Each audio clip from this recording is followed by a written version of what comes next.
શું તમને પણ શ્વાસની તકલીફ રહે છે અને વરસાદની સિઝન આવે એટલે શ્વાસની તકલીફ વધી જાય છે? તો જો તમે આ 3 વસ્તુનું ધ્યાન રાખશો ને તો તમારે શ્વાસની વધારે દવા નહીં લેવી પડે, કેમ કે અલ્ટિમેટ સોલ્યુશન ખાલી પંપ લેવા અને દવા લેવા એ નથી. જો તમે તમારી જીવનશૈલીમાં નાના નાના ફેરફાર કરશો તો પણ ઘણો જ ફાયદો રહેશે.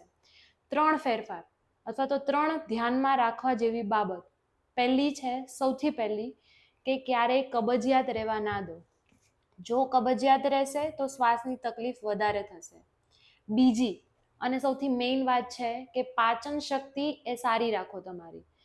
અત્યારે વરસાદની સિઝનમાં પાચન શક્તિ ખૂબ નબળી હોય છે, તો પાચનને સારું રાખો એવી વસ્તુ જમો કે જેનાથી પાચન સારું રહે અને ગેસની તકલીફ ન થાય. જો ગેસની તકલીફ વધશે તો એનાથી પણ શ્વાસની તકલીફ વધશે.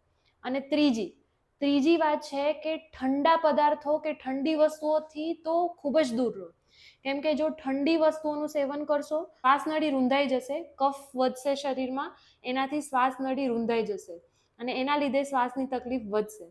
થોડુંક પણ ચાલશો કે થોડુંક પણ કામ કરશો એટલે તરત જ શ્વાસ ચડવાનું ચાલુ થઈ જશે.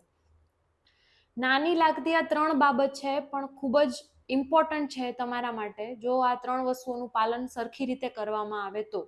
અને શ્વાસના દર્દીઓને શું ખાવું જોઈએ, શું ન ખાવું જોઈએ, શું કરવું અને શું ન કરવું, એ વસ્તુ જાણવા માંગતા હોય તો મને કોમેન્ટ બોક્સમાં જરૂરથી જણાવજો. તમને શ્વાસને લગતા કોઈ જો પ્રશ્ન પણ હોય તો મને કોમેન્ટ બોક્સમાં જણાવજો. નેક્સ્ટ વિડીયોમાં તમારા હરેક પ્રશ્નને ઉકેલવાનો પ્રયાસ કરીશ અને આવી જ બાબતોને ધ્યાન રાખવા માટે સર્વમ આયુર્વેદ સાથે જોડાયેલા રહો. ધન્યવાદ.